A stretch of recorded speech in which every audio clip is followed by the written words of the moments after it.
At so ayan, hi guys, welcome back sa channel natin. At ito ay ituloy na nga natin itong si Solo Leveling. Pero bago tayo magsimula ay kung bago ka pa lang sa channel natin ay huwag mo kalimutan mag-subscribe at pakipindot na rin yung notification bell para ma-update ka every time na meron tayong bagong upload. So yun lang naman po at ulit ay maraming salamat sa paghihintay. So huwag na natin patagalin pa, simulan na natin yan.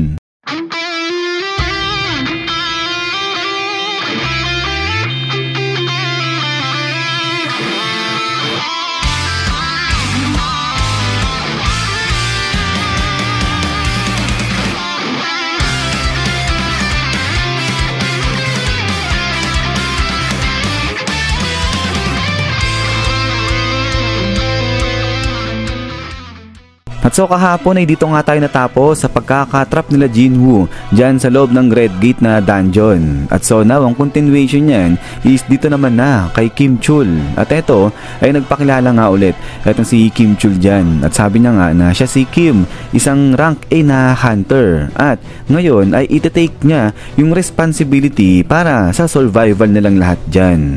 Pero ang tuloy niya pa nga dito na hindi siya magiging premature at sasabihin niya sa kanila na lahat sila makaka-survive dyan nga sa loob ng dungeon na yan. At so dito paliwanag pa nga ni Kim dyan sa mga kasamahan niya na yung Red Gate dungeon at least rank B yung level niyan. At sa ganitong klaseng kadelikadong lugar ay mahirap kumilos kapag masyadong marami kayo sa isang grupo. So kaya nga raw ang gagawin niya, bubuo siya ng separate team na yun yung tatapos o magki-clear dito sa dungeon na to. So kaya naman itong si Jinwoo, nagugulat siya dito nga sa mga sinasabi nito ni Kim Chul. Sabi niya nga, ano yung mga pinagsasabi nito ni Kim Chul? At eto tuloy ngayon dito ni Kim Chul, ang mangyayari niyan ganito, it's either aambushin sila dyan o di kaya mamamatay sila dahil sa lamig. So kaya nga siya, kahit na walang may gusto na tumapos dyan sa dungeon na yan, kahit siya mag-isa, sige tatapusin niya yung dungeon na yan. So kaya ngayon ang tanong niya, sino yung gustong sumama sa kanya? At then after nyan ay dito sagutan na nga yung ibang mga hunters dyan. Sabi nga nila, sige ako, sama ako sa pagtapos dyan sa dungeon. Pero sa loob-loob nga neto ni Jinwoo na ano ba tong mga to? Mas mataas yung magiging chance nila na makasurvive dyan sa loob ng dungeon kapag lahat sila nag-stick dyan nga sa rank A na hunter. Pero sa loob-loob nga ni Jinwoo na mas magiging mataas nga yung kanilang pagsasurvive dyan kung lahat sila mag-i-stick sa rank A na hunter. So syempre alam ni Jinwoo yan base sa kanyang naging experience nga. But then ay dito nga step up na etong isa. Sabi niya nga dyan, sige ako, sama ako. Pero bigla namang siyang tinulak neto ni Kim Chul at sinabi niya nga na hindi ikaw at pati ikaw at pati na rin ikaw dyan, di ko kayo sasama, sabi niyang ganyan. At so dito sinabi na nga ni Kim Chul na pasensya na, pero hindi siya magsasama ng mga hunters na yung level ay rank C pababa. At eto paliwanag niya ngayon na dito sa loob ng dungeon, yung isang araw dyan katumbas nito isang oras dun sa tunay na mundo. At in worst case scenario, ilang buwan nga raw yung bubunuin nila bago pa nila mapatay yung big boss dyan o di naman kaya magbukas ng kusa itong dungeon na yan. Kaya sa gantong klaseng kadelikadong sitwasyon, hindi niya afford na magdala ng mga pabigat, sabi niyang ganyan. At so dito react na etong mga hunters na to. Sabi nga nila, pabigat, pero kahit na, isama pa nga rin sila. Pero ito nga reply dyan, etong si Kim, at ang sabi niya nga dyan, na huwag silang madisappoint kasi kung mamanage naman nila na makasurvive dyan habang tinatapos nila Kim Chul itong ang big boss dito o itong dungeon na to, ay lahat sila makakaligtas at makakabalik nga ng buhay dun sa tunay na mundo. Pero habang medyo nagkakadiskusyonan nga dito ay bigla nga may nag-excuse dyan. Sabi, teka, excuse me. So ito, patigil ngayon etong si Kim Chul dyan, tingin siya. At eto nga, salita na itong babae. Sabi niya nga dyan na di ba pwede naman na makipagpalit, sabi niyang ganyan. So lipat siya dun sa ibang grupo, hindi siya sama dyan kay Kim Chul. So ito, reply si Kim Chul, sabi niya nga dyan, sige okay lang naman. Pero sa loob-loob na to ni Kim Chul, sino tong babae na to? Mas gusto niya na makipagpalit ng pwesto kaysa sumama sa isang rank A na hunter. At so kaya dito salita na etong si Kim Chul at ang sabi niya nga dyan, ngayon meron ng bakanting spot, sino na yung gustong pumalit? At eto, volunteer ulit etong si rank C yung na-reject niya kanina. At sabi niya nga dyan, ako sasama ako, sabi niyang ganyan. So hindi, ayaw talaga paawat. Pero eto nga, lapit na itong babae dyan kay Jinwoo. At ang sabi niya nga dyan, yung Kim Chul na yon, hindi niya napansin yung mga arrows na paparating.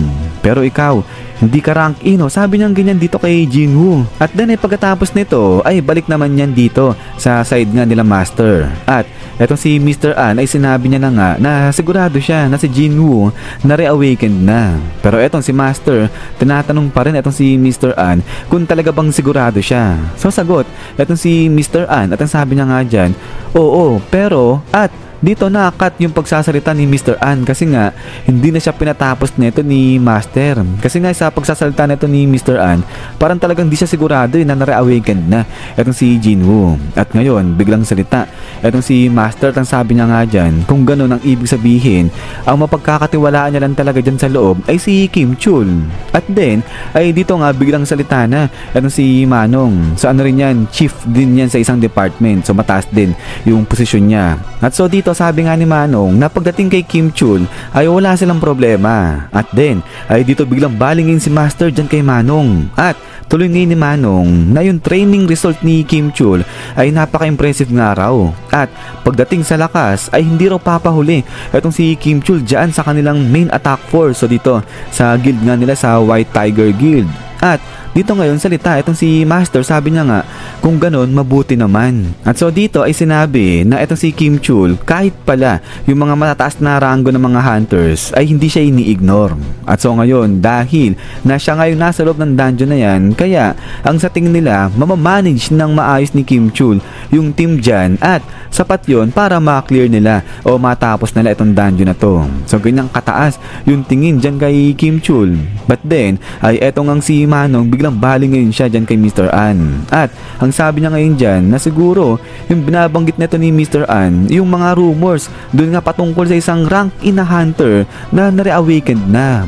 Pero wala raw pa rin sinabi yun, wala siyang binatbat kay Kim Chul. Mas superior pa rin si Kim Chul kasi nga si Kim Chul may foundation tapos yung rank in na yun wala siyang foundation. But then ay dito nga tahimik lang ito si Mr. An. At ang sabi niya nga dyan, sige magkakaalaman na lang sila once na magsilabasan na yung mga hunters na yan galing dyan sa Red Gate. So minamak kasi nito ni Manong si Jinwoo, sabihan ba naman na walang foundation yan si Jinwoo. Pero pagkatapos nga nito ay maya maya pa ay biglang dating naman dyan etong sasakyan na to. At dito bukas na etong binto at labas ngayon dyan etong si Wang Dong na. So kaya nga dahil dyan nagulat ngayon etong sila Master. So grabe, tingin-tingin ngayon sila dito kay Wang Dong. At eto salita etong si Wang Dong, sabi niya nga dyan, aba ano yung ginagawa dito ng Precious Master ng White Tiger Guild, sabi niya ganyan. At then ay biglang bati niya ngayon etong si Master, sabi niya nga dyan, long time no see, Baek, sabi niya ganyan. So Baek pala yung pangalan ni Master dyan ng White Tiger Guild. At so dito tanong na etong si Master Baek. At ang sabi niya nga dyan, bakit nandiyan dyan sa may Korea etong si Wang Dong? So sagot etong si Wang Dong, sabi niya nga na meron lang siyang aasikasuhin pero hindi niya ina-expect na makikita niya nga dito etong si Master Baek. But then, ay dito nga biglang nagalit eto si Master Baek at para magta-transform na nga ngayon siya dyan. Sabay biglang sabi, nasagutin na nga lang daw ni Wang Dong yung tinatanong sa kanya. Bakit siya nandiyan sa may Korea? Dapat, nandoon siya sa may US. At ngayon, nandito pa siya mismo sa may area ng White Tiger Guild. So gigil eto si Master Baek dyan kay Wang Dong. Pero, salita na nga dito etong si Wang Dong at ang sabi niya nga dyan, area mo ba to? O sige kung ganun, meron din akong tatanong sa'yo. At ang tanong ngayon ni Wang Dong dyan ay pumasok nga rin daw ba o sumali nga rin daw ba yung Lousy Hunter na yon dito sa White Tiger Guild. At ano raw ba yung naisipan nito nila Master Baek? Bakit nila ni-recruit yung rank in a hunter na yon? So dito napapaisip etong si Master Baek, sabi niya nga dyan, sino yung tinutukoy nito ni Wang Dong na rank E na hunter? So sagot etong si Baek, si Wang Dong, sabi niya nga dyan, yung tinutukoy niya walang iba kundi si Jinwoo yung pumasok dyan sa dungeon na yan. So dito nagulat etong si Master Baek, sabi niya nga dyan, teka lang, paano nalaman nito ni Wang Dong yung patungkol dyan nga kay Jinwoo? At din dito biglang lapit na at si Wang Dong dyan sa Red Gate. At ang sabi niya nga dyan, teka lang, Red Gate to sabi niya ganyan. At din ay pagkatapos nito ay balik na nga ulit dito yan sa side na nila Jinwoo. At so dito tanong ngayon ni Jinwoo na mga bagong recruits lang sila, pero paano nila nagagawa na maging ganyang kalmado sa ganitong klaseng sitwasyon? At so sagot, etong babae. At ang sabi niya nga dyan, na yung unang tinuro kasi sa kanila ay kahit na ano pwedeng mangyari dyan sa loob ng dungeon. Especially, etong si Kim Chul, nakaka-receive daw kasi yan ng special coaching kasi destined siya na mapabilang dun sa main attack force ng White Tiger Guild. But then, ay dito nga ay nagpaalaman na ngayon itong dalawang grupo. So dito sabi nga ni Kim Chul, sige, dito kami dadaan sa path na to. Habang ito si Jinwoo, sabi niya nga, sige kung ganun, dito kami sa may forest pupunta, sabi niya ganyan. At then ay pagkatapos niyan, ay eto nga part ways na itong dalawa. So itong si Kim Chul, sabi niya, sige, good luck. At eto si Jinwoo, sabi niya, sige sa inyo rin. So kanya-kanya sila ngayon dyan. At then ay dito nga sa loob ng forest ngayon, ay etong babae medyo kinukulit na. Etong si Jinwoo, sabi niya nga dyan, so wala kang balak sagutin yung tinatanong ko. So yun nga yung sinasabi nito ng babae na hindi rank E etong si Jinwoo. At then ay eto nga, tingin lang sa taas etong si Jinwoo dyan. At eto sabi ng babae sa loob-loob niya, hindi rank ito malamang, mga rank A. Etong lalaki na to si Jinwoo, sabi niya ganyan. So etong ngiti-ngiti lang etong babae. Pero dito sa kabilang banda ay eto namang si Kim Chul, sabi niya nga dyan, mga idiots talaga. Eto yung grupo nito ni Jinwoo. Bakit? Kasi nga biglang turo niya ngayon yung marka dyan sa may puno. Sabi niya nga dyan sa kasama niya, kita mo yun, yun nga ay isang mark ng isang ice beast o ice bear. So ang ibig sabihin nito, yung forest territory yan ng ice bear. So dapat daw talaga naghintay na lang itong grupo ni Jinwoo. At ngayon dahil sa inexperience na rank E, lahat sila ngayon mamamatay. At then ay eto nga, biglang tanong yung kasama niya, sabi niya nga dyan, sa tingin daw ba nito ni Kim Chul, naka-receive o nakakatanggap ng proper na training o coaching ba etong si Jinwoo? So sabi ni Kim Chul, di, malabo mangyari yun kasi nga rank E lang siya. Pero dito ay sa loob-loob na to ni Kim Chul, teka lang, bakit ganun? Marami naman doon na mga rank B, pero bakit ang nasa isip niya etong si Jinwoo, yung leader nung kabilang grupo? Pero nga sabi niya, anyway, lahat naman sila doon ay mamamatay na nga.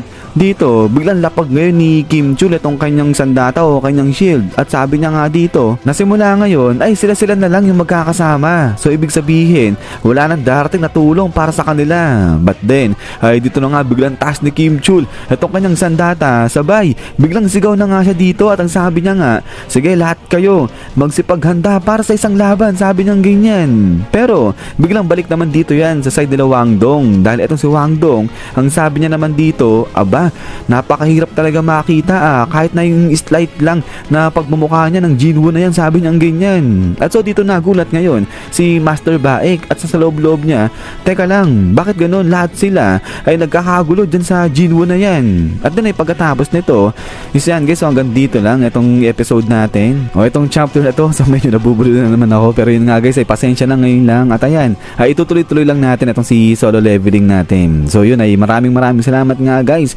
sa panonood dito kay solo leveling natin. So hintay-hintay lang para sa kasunod niyan. So lagi mag-ingat, God bless niyo lahat at kita-kits tayo ulit.